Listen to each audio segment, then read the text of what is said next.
ಇವತ್ತೇನು ವಿಧಾನಸಭೆ ಕುಳಿತುಕೊಂಡಿದ್ದಾರೋ ಅವರಿಗೆ ಮಾಧ್ಯಮ ಮಿತ್ರ ಮುಖೇನ ಒಂದು ಎಚ್ಚರಿಕೆ ಕೂಡ ಕೊಡಕ್ಕೆ ಇಚ್ಛೆ ಪಡ್ತೇವೆ.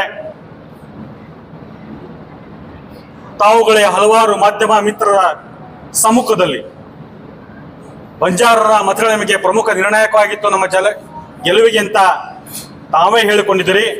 ಆ ಮಾತಿಗೆ ಬದ್ಧವಾಗಿ ನಡೆಯುತ್ತಿರುವ ಅಧಿವೇಶನದಲ್ಲಿ ಸಮಾಜದ ಪರವಾಗಿ ತಾವುಗಳು ಧ್ವನಿ ಎತ್ತಬೇಕು. स्वागत है आपका AMK न्यूज चैनल में। मैं आपके साथ मोहम्मद यासीन नईकुड़ी। ಸಮಸ್ತ ವಿಜಯಪುರ ಜಿಲ್ಲೆಯ ಬಂಜಾರ ಸಮಾಜದ ಪರವಾಗಿ ಹಾರ್ದಿಕವಾದ ಸ್ವಾಗತ ಸುಸ್ವಾಗತನ ಪ್ರಥಮದಲ್ಲಿ ಕೋರ್ತೇನೆ. ಸಮಾನತೆಯ ಹರಿಕಾರರಾದಂತಹ ಬಸವ ಬುದ್ಧ ಅಂಬೇಡ್ಕರ್ ಅವರನ್ನ ಪ್ರಥಮದಲ್ಲಿ ನೆನೆಸ್ಕೊಂಡು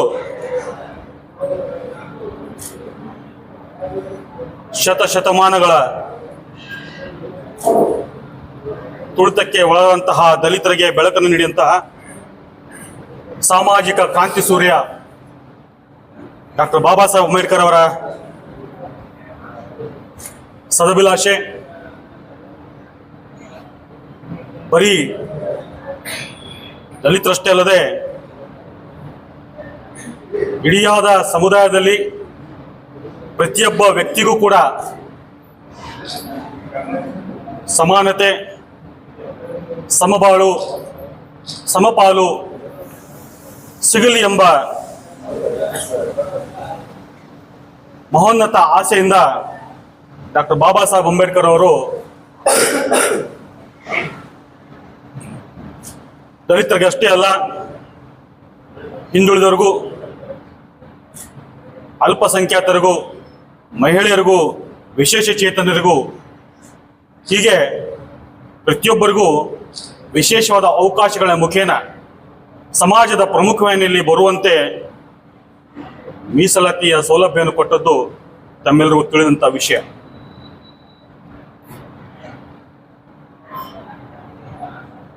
ಸಂವಿಧಾನಬದ್ಧವಾಗಿ ಸಂವಿಧಾನ ಪ್ರದತ್ತವಾಗಿ ಬಂದಂತಹ ಮೀಸಲಾತಿಯ ವಿಚಾರದಲ್ಲಿ ಹಲವಾರು ಗೊಂದಲಗಳು, ಪರ ಮತ್ತು ವಿರೋಧ ಚಳವಳಿಗಳಿಗೆ ನಾವೆಲ್ಲರೂ ಸಾಕ್ಷಿಯಾಗಿದ್ದೇವೆ. ಎಲ್ಲ ಪರ ಮತ್ತು ವಿರೋಧ ಚಳವಳಿಗಳು, ಹೋರಾಟಗಳು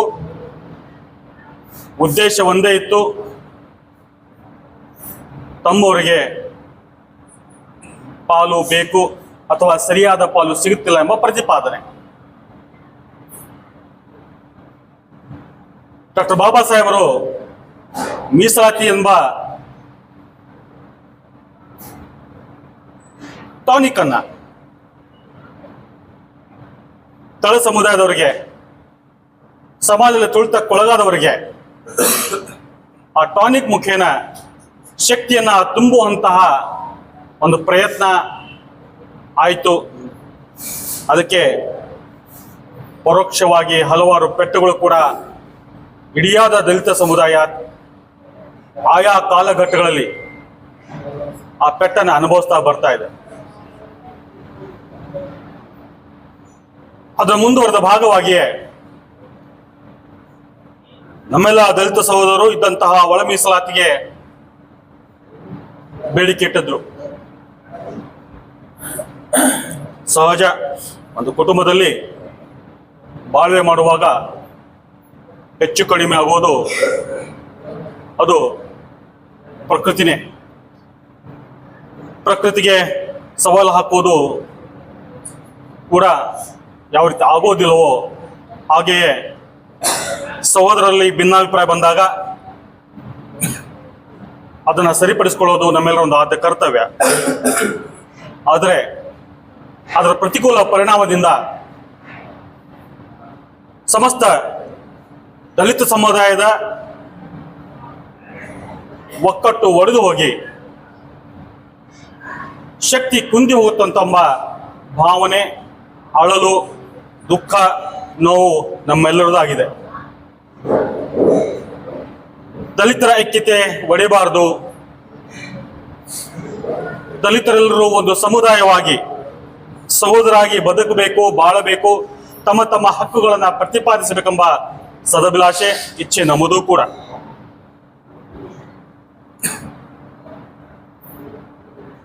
ಕರ್ನಾಟಕದಲ್ಲಿ ಸದಾಶಿವ ಆಯೋಗ, ತದನಂತರ ಬಂದಂತಹ ಮಹದೇವ ಸ್ವಾಮಿಯವರ ಒಂದು ಕಮಿಷನ್, ನಂತರದ ನಾಗಮೋಹನ್ ದಾಸ್ ಆಯೋಗ, ಹೀಗೆ 3 ಆಯೋಗಗಳ ರೆಕಮೆಂಡೇಶನ್ ಸರ್ಕಾರಗಳ ಮುಂದಿತ್ತು. ನೇಮಕಾತಿಗೆ ಸರ್ಕಾರ ಸಿದ್ಧ ಸದಾಶಿವ ಆಯೋಗ ವರದಿ 4 ತಾಸಾಗಬೇಕು. ರಚನೆ ಮಾಡಕ್ಕೆ ಏನು ಅವಶ್ಯಕತೆ ಯಾಕೆ ಮಾಡಕ್ಕೆ ಸರ್, ಈಗ ಅದನ್ನ ಬಹುಶಃ ನಾವು ಅದಕ್ಕೆ ಆ ಒಂದು ನಿಮ್ಮ ಪ್ರಶ್ನೆಗೆ ಉತ್ತರ ಕೊಡುವಷ್ಟು ಯೋಗ್ಯತೆ ನಮ್ಮನ್ನಿಲ್ಲ ಅಂತ ತಿಳ್ಕೊಳ್ತೀವಿ. ಯಾಕಂದ್ರೆ ಸರ್ಕಾರದ ಮಟ್ಟದಲ್ಲಿ ಆದಂತಹ ನಿರ್ಧಾರ, ಅಲ್ಲಿರುವಂತಹ ಕಾನೂನು ತಜ್ಞರು ಅವರ ಪಾಂಡಿತ್ಯವನ್ನ ಎಷ್ಟು ಮಟ್ಟಿಗೆ ನಾವು ಪ್ರಶ್ನೆ ಮಾಡುವಂತಹ ಪಾಂಡಿತ್ಯ ನಮ್ಮಲ್ಲಿದೆ ಅಂತ ನಾನು ಕೂಡ ಹಾಕೊಳ್ಬೇಕಾಗ್ತದೆ. ಸರ್ಕಾರ ದಲಿತ ಮೀಸಲಾತಿ ವಿಷಯದೊಳಗೆ ಖಂಡಿತವಾಗಿ ಅದಾದ ಶುರುವಾತ್ ನಾನು ಹೇಳಿದೆ, ಆಯಾ ಕಾಲಘಟ್ಟದಲ್ಲಿ ಇರುವಂತಹ ಎಲ್ಲಾ ಸರ್ಕಾರಗಳು ಪಕ್ಷ ಭೇದವನ್ನ ನಾನು ಹೊರಗಿಟ್ಟು ಮಾತಾಡ್ತಾ ಇದ್ದೇನೆ. ಆಯಾ ಕಾಲಘಟ್ಟದಲ್ಲಿ ಬಂದಂತ ಎಲ್ಲಾ ಸರ್ಕಾರಗಳು ದಲಿತ ಸಮುದಾಯಗಳನ್ನ ದಾರಿ ತಪ್ಪಿಸಿ ಅವರ ಐಕ್ಯತೆಯನ್ನ ಒಡೆದು ಚೂರು ಚೂರು ಮಾಡುವಂತಹ ಹುನ್ನಾರ ಮಾಡ್ತಾ ಇದೆ ಅಂತ ಮಾತನ್ನ ಖಂಡಿತವಾಗಿ ಹೇಳ್ತೇನೆ. ಆ ನಿಟ್ಟಲ್ಲಿ ನಾವೆಲ್ಲರೂ ದಲಿತ ಸಮುದಾಯ ಸಹೋದರಗಳನ್ನು ಈ ಒಂದು ಹುನ್ನಾರವನ್ನ ಅರ್ಥಕೊಂಡು ನಮ್ಮ ಐಕ್ಯತೆಯನ್ನು ಕಾಪಾಡಿಕೊಂಡು ನಾವು ಸಹಬಾಳ್ವೆಯನ್ನ ಮಾಡ್ಕೋಬೇಕಾಗ್ತದೆ ಅಂತ ಒಂದು ವಿಚಾರವನ್ನು ಹೇಳ್ತೇನೆ.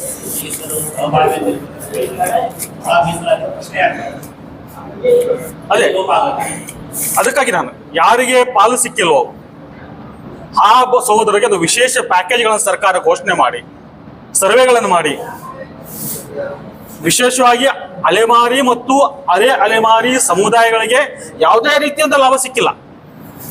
ಯಾವುದೇ ರೀತಿಯಿಂದ ಅವರಿಗೆ ಮೀಸಲಾತಿ ಇದೆ ಎಂಬ ಪರಿಕಲ್ಪನೆ ಕೂಡ ಇಲ್ಲ. ಅಂಥವ್ರನ್ನ ಸರ್ಕಾರ ಗುರುತಿಸ್ಕೊಂಡು ವಿಶೇಷವಾದ ಒಂದು ಸರ್ವೆ ಮಾಡಿ ಅವರಿಗೆ ಸಿಗುವಂತೆ ಒಂದು ವಿಶೇಷ ಯೋಜನೆಗಳನ್ನ ರೂಪಿಸ್ಲಿ ಅಂತ ನಾನು ಕೂಡ ಅದಕ್ಕೆ ನಾನು ಬೆಂಬಲ ಕೊಡ್ತೇನೆ ಮತ್ತು ಆಹ್ವಾನ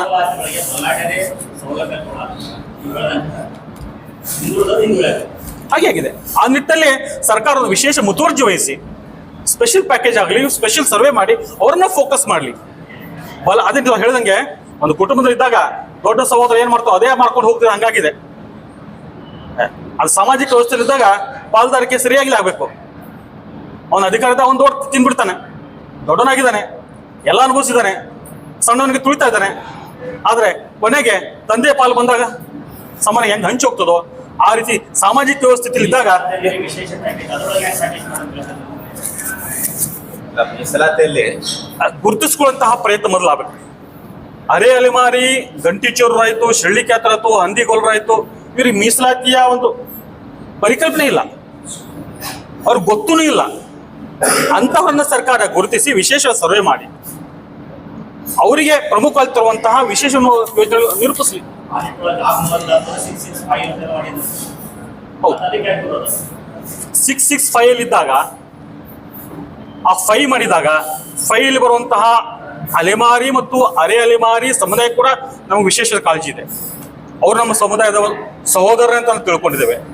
ಯಾರಿಗೂ ಅನ್ಯಾಯ ಆಗಬಾರ್ದು. ನನ್ನ ಲಾಭಕ್ಕಾಗಿ ಇನ್ನೊಬ್ಬರು ಅನ್ಯಾಯ ಆಗುವಂತ ನಾನು ಬಯಸೋದಿಲ್ಲ. ಅವ್ರಿಗೂ ಲಾಭ ಆಗಲಿ, ಇನ್ನೊಬ್ಬರಿಗೂ ಲಾಭ ಆಗಲಿ.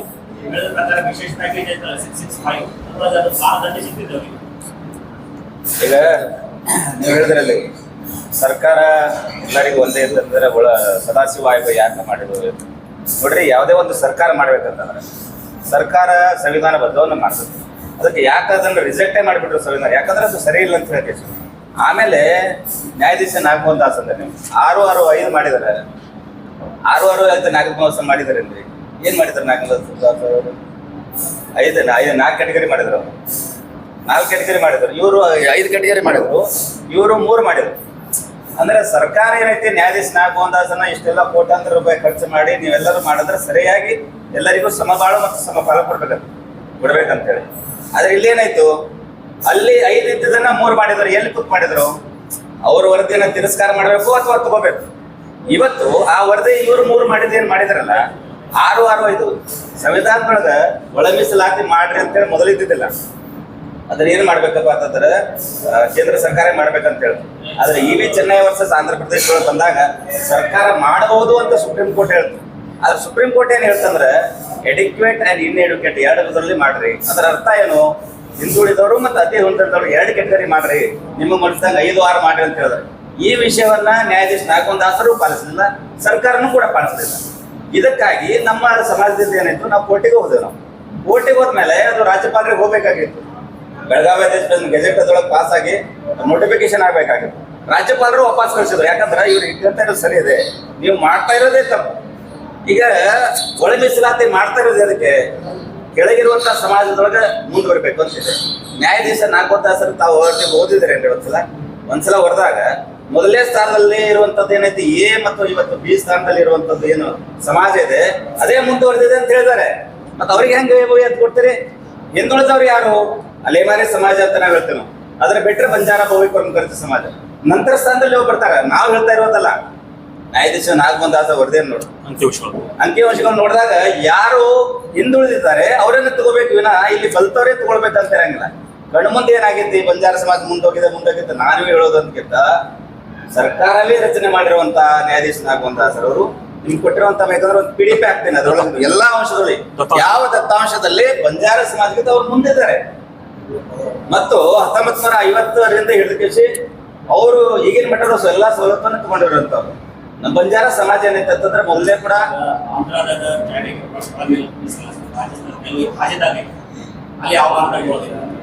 ಏನಾಯ್ತು ಮಾಡಿಲ್ಲ. ಅಲ್ಲಿ ಏನತ್ವಾಗಿದೆ ಅಲ್ಲ ಸರಿ ಇದೆ. ನಾನು ಅದನ್ನ ಹೇಳಿದೆ ಆಂಧ್ರ ಜಾರಿಗೆ ಅಂತ ಹೇಳಿಲ್ಲ ನಾನು. ಇ.ವಿ. ಚೆನ್ನೈ ಹಿಂದುಳಿದ ಮತ್ತು ಅತಿ ಹಿಂದುಳಿದ ಮಾಡಬೇಕು ಯಾವತ್ತು. ಅಲ್ಲ ಹಿಂದುಳಿದ ಮತ್ತು ಅತಿ ಹಿಂದುಳಿದ ಮಾಡಬೇಕು. ಅಲ್ಲಲ್ಲ ಆಂಧ್ರದೊಳಗೆ ಇಲ್ಲ ನಿಮ್ದು ಆಕ್ಚುಲಿ ಮಾಹಿತಿ ಸರ್. ಆಂಧ್ರದ ವಿಷಯವನ್ನ ಅಷ್ಟೊಂದು ಮಾಹಿತಿ ಇಲ್ಲ. ರಾಜ್ಯದ ನಿನ್ನೆ ಹುಡುಗಿ ಕಾರಜೋಳ ಅವರು ಏನು ಸದಾಶಿವ ಆಯೋಗ ವರದಿ ಯಥಾವತ್ತಾಗಿ ಜಾರಿ ಮಾಡಲಿ ಸರ್. ಈಗ ಒಂದು ಸದಾಶಿವ ಆಯೋಗದ ರಚನೆ ಕೂಡ ಅಲ್ಲ ಸಂಪೂರ್ಣ ಅಸಂವಿಧಾತ್ಮಕ ರೀತಿಯಲ್ಲಿ ಅದು ರಚನೆ ಆಯಿತು. ನಂತರ ಮಾಧವಸ್ವಾಮಿ ಅವರು 17% ಮಾಡಿದಾಗ ಸಂವಿಧಾತ್ಮಕವಾದ ಒಂದು ಏನು ಪ್ರಕ್ರಿಯೆ ಆಗಬೇಕೋ ಅದು ಕೂಡ ಆಗಿರಲಿಲ್ಲ. ಯಾವುದು ಸಂವಿಧಾನ ಇಲ್ಲವೋ ಅದನ್ನ ನಾವು ಘೋಷಣೆ ಮಾಡಿದ ಮೇಲೆ ಅದಕ್ಕೆ ಯಾವ ರೀತಿಯಾದ ಸಂವಿಧಾತ್ಮಕವಾದ ಒಂದು ಬೆಂಬಲ ಸಿಗ್ತದೆ? ಚುನಾವಣಾ ಬರದಲ್ಲಿ ಅದ್ರ ಲಾಭ ಪಡೆಕೊಳ್ಳಕ್ಕೆ ಘೋಷಣೆಯನ್ನು ಮಾಡ್ತಾರೆ ರಾಜಕೀಯ ಶಕ್ತಿಗಳು. ಅದಕ್ಕೆ ಹಿಂದೆ ಬೆಂಬಲ ಬಿದ್ದು ಹೋಗ್ತದೆ. ಬಿದ್ದು ಹೋಗ್ತಂತಹ ಭರವಸೆ ಅವ್ರಿಗೂ ಇತ್ತು. ಹಾಗಾದ್ರೆ ಮಾಧವಸ್ವಾಮಿ ಆಯೋಗವನ್ನ ರಚಿಸಿ ಮಾಡಿದಂತಹ ಸನ್ಮಾನ್ಯ ಕಾರಜೋಳ ಸಾಹೇಬ್ರೆ ಸದಾಶಿವ ಆಯೋಗದ ಬಗ್ಗೆ ಹೆಂಗ್ ಮಾತಾಡ್ತಾರೆ? ಯಾವ ಒಂದನ್ನು ಪ್ರತಿಪಾದಿಸಲಿ. ಹೀಗಾಗಿ ಒಟ್ಟಾರೆ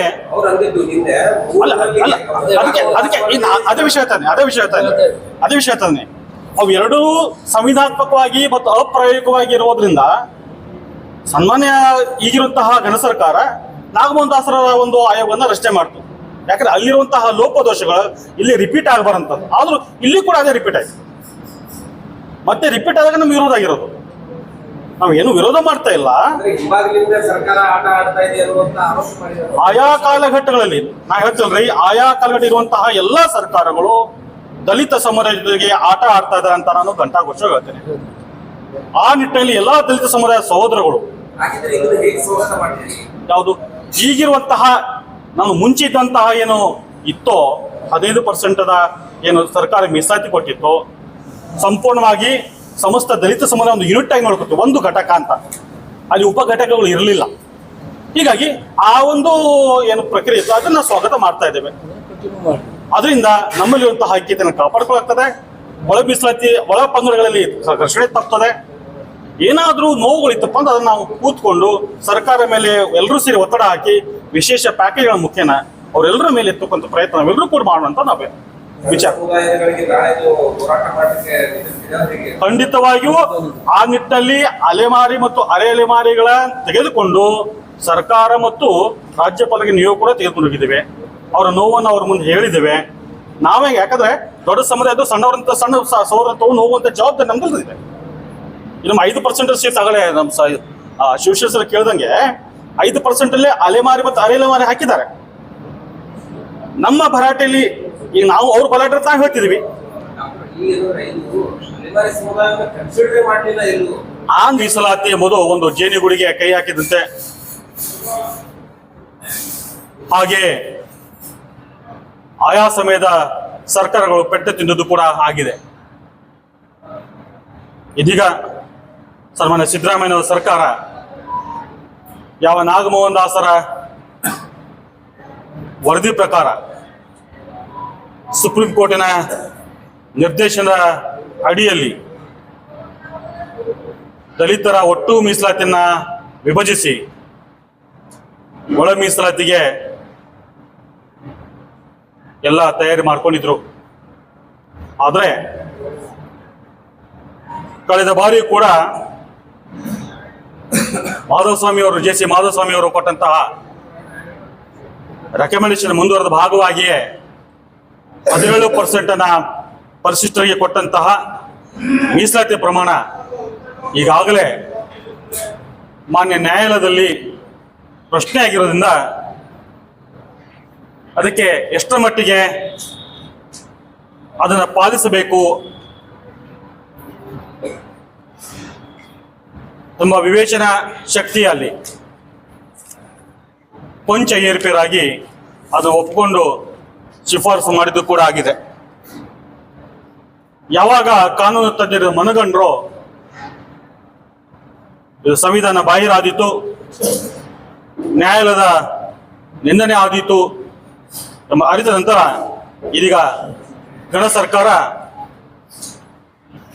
ಸುಮಾರು 52,400 ಹೊಸ ನೇಮಕಾತಿಗಳನ್ನು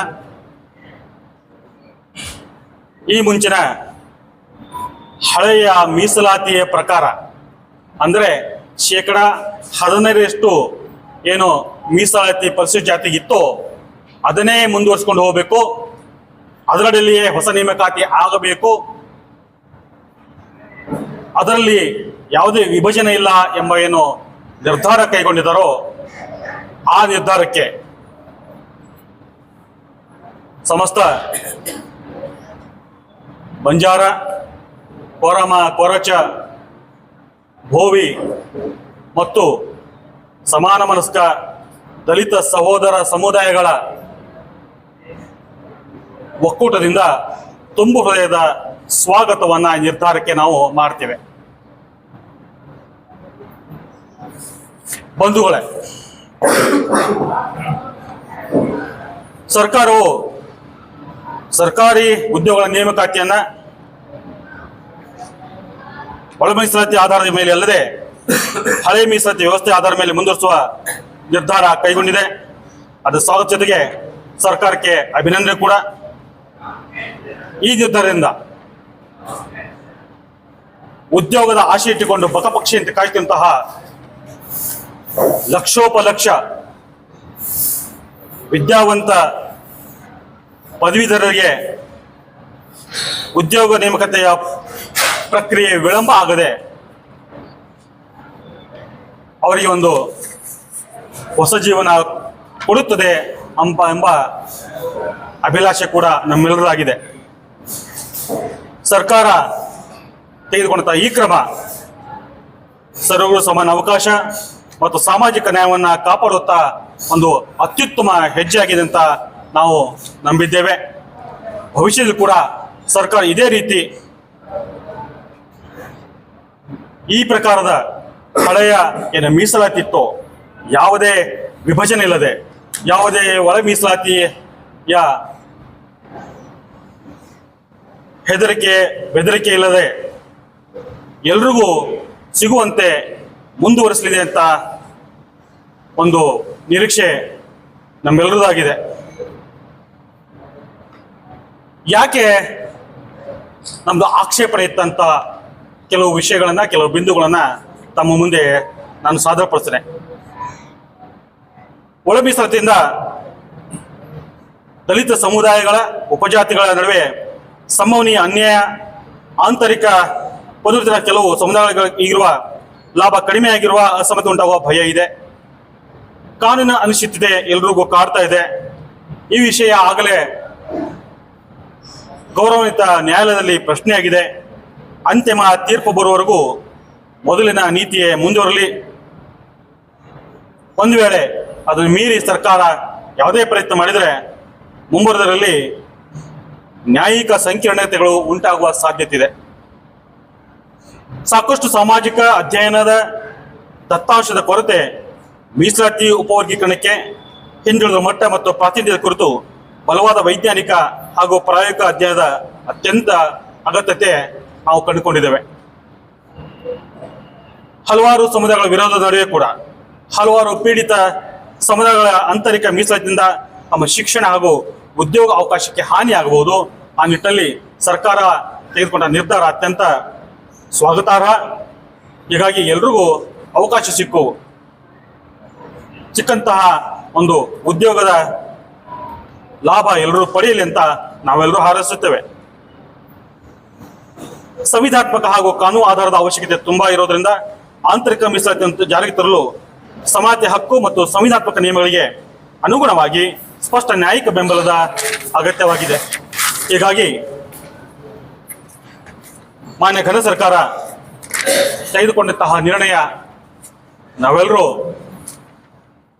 ತುಂಬದಿಂದ ಸ್ವಾಗತಿಸ್ತಾ ಮುಂಬರುವ ದಿನಗಳಲ್ಲಿ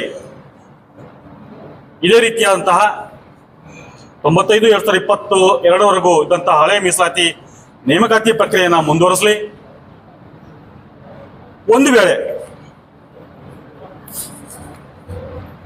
ನಮ್ಮ ಸಹೋದರರು ಯಾವ ರೀತಿಯ ಬೇಡಿಕೆ ಇಟ್ಕೊಂಡಿದ್ದಾರೋ ಅವರಿಗೆ ನ್ಯಾಯ ಸಿಕ್ಕಿಲ್ಲ, ಪಾಲು ಸಿಕ್ಕಿಲ್ಲ ಅಂದರೆ ಸರ್ಕಾರ ಈ ವಿಷಯದಲ್ಲಿ ಮುತುವರ್ಜಿ ವಹಿಸಿ ವಿಶೇಷ ಯೋಜನೆಗಳನ್ನ ಕಲ್ಪಿಸೋದ ಮುಖೇನ ಅವರಿಗೂ ಕೂಡ ಸಾಮಾಜಿಕ ನ್ಯಾಯ ಕೊಡುವಲ್ಲಿ ಮತ್ತು ಪ್ರಮುಖವಾಗಿ ತರುವಲ್ಲಿ ಪ್ರಯತ್ನ ಮಾಡಲಿ. ವಿಶೇಷವಾಗಿ ಅಲೆಮಾರಿ ಮತ್ತು ಅಲೆಮಾರಿ ಸಮಾಜಕ್ಕೆ ಒತ್ತನ್ನು ಕೊಟ್ಟು ಸರ್ಕಾರ ಈಗಾಗಲೇ ಬಜೆಟ್ನ ಒಂದು ಪ್ರಕ್ರಿಯೆ ಮಂಡಿಸುವ ಪ್ರಕ್ರಿಯೆ ಶುರುವಾಗಿದೆ. ಆ ಒಂದು ಪ್ರಕ್ರಿಯೆಯಲ್ಲಿ ವಿಶೇಷ ಪ್ರಕರಣವನ್ನು ಪರಿಗಣಿಸಿ ವಿಶೇಷ ಯೋಜನೆಗಳನ್ನು ಪ್ರಕಟಿಸಿ ಆಗಿರುವ ಅಸಮಾನತೆಯನ್ನು ಸರಿದೂಗಿಸುವಲ್ಲಿ ಸರ್ಕಾರ ಆ ನಿಟ್ಟಿನಲ್ಲಿ ಯೋಚನೆ ಮಾಡಲಿ ಅಂತ ನಾವು ಸರ್ಕಾರಕ್ಕೆ ವಿನಮ್ರವಾದ ವಿನಂತಿಯನ್ನು ಕೂಡ ಮಾಡಿಕೊಳ್ತೇವೆ. ಇವತ್ತೇನು ವಿಧಾನಸಭೆ ಕುಳಿತುಕೊಂಡಿದ್ದಾರೋ ಅವರಿಗೆ ಮಾಧ್ಯಮ ಮಿತ್ರ ಮುಖೇನ ಒಂದು ಎಚ್ಚರಿಕೆ ಕೂಡ ಕೊಡೋಕೆ ಇಚ್ಛೆ ಪಡ್ತೇವೆ. ತಾವುಗಳೇ ಹಲವಾರು ಮಾಧ್ಯಮ ಮಿತ್ರರ ಸಮ್ಮುಖದಲ್ಲಿ ಬಂಜಾರರ ಮತಗಳ ನಮಗೆ ಪ್ರಮುಖ ನಿರ್ಣಾಯಕವಾಗಿತ್ತು ನಮ್ಮ ಗೆಲುವಿಗೆ ಅಂತ ತಾವೇ ಹೇಳಿಕೊಂಡಿದ್ದೀರಿ. ಆ ಮಾತಿಗೆ ಬದ್ಧವಾಗಿ ನಡೆಯುತ್ತಿರುವ ಅಧಿವೇಶನದಲ್ಲಿ ಸಮಾಜದ ಪರವಾಗಿ ತಾವುಗಳು ಧ್ವನಿ ಎತ್ತಬೇಕು. ಎತ್ತದೇ ಇದ್ದರೆ ಮುಂಬರುವ ದಿನಗಳ ಸಮಾಜ ಒಕ್ಕಟ್ಟಿನ ಒಂದು ನಿರ್ಣಯ ತೆಗೆದುಕೊಂಡು ಪ್ರತಿಕೂಲವಾದ ಪರಿಣಾಮವನ್ನು ತಾವುಗಳು ಎದುರಿಸಬೇಕಾಗ್ತದೆ ಎಂಬ ಎಚ್ಚರಿಕೆ ಕೂಡ ಮಾಧ್ಯಮ ಮಿತ್ರ ಮುಖೇನ ಆ ಎಲ್ಲ ಶಾಸಕ ಮಹನೀಯರಿಗೆ ತಿಳಿಸಲು ಇಚ್ಛೆ ಪಡ್ತೇವೆ. ಒಟ್ಟಾರೆ ನಮಗೆ ದಲಿತ ಸಮುದಾಯಗಳ ಐಕ್ಯತೆ ಮುಖ್ಯ. ಎಲ್ರಿಗೂ ಸಮಾಜದ ಪ್ರಮುಖ ವಾಹಿನಿಯಲ್ಲಿ ಬರುವಂತೆ ಆಗಬೇಕು ಎಂಬ ಸದಭಿಲಾಷೆ ನಮ್ಮದೂ ಇದೆ. ಆ ನಿಟ್ಟಿನ ಸರ್ಕಾರ ವಿಶೇಷ ಯೋಜನೆಗಳನ್ನ ವಿಶೇಷ ಪ್ಯಾಕೇಜ್ಗಳನ್ನ ಘೋಷಣೆ ಮಾಡ್ತಂತ ಭರವಸೆಯಿಂದ ಮತ್ತೊಮ್ಮೆ ಸರ್ಕಾರ ನಿರ್ಧಾರವನ್ನ ತುಂಬು ಹೃದಯದಿಂದ ಒಕ್ಕೊರಲಿಂದ ಸ್ವಾಗತ ಮಾಡ್ತೇವೆ, ಬೆಂಬಲ ನೀಡ್ತೇವೆ. और ज्यादा खबरों से जुड़ने के लिए हमारे इस चैनल को लाइक करें, सब्सक्राइब करें और बेल आइकॉन दबाना ना भूलें।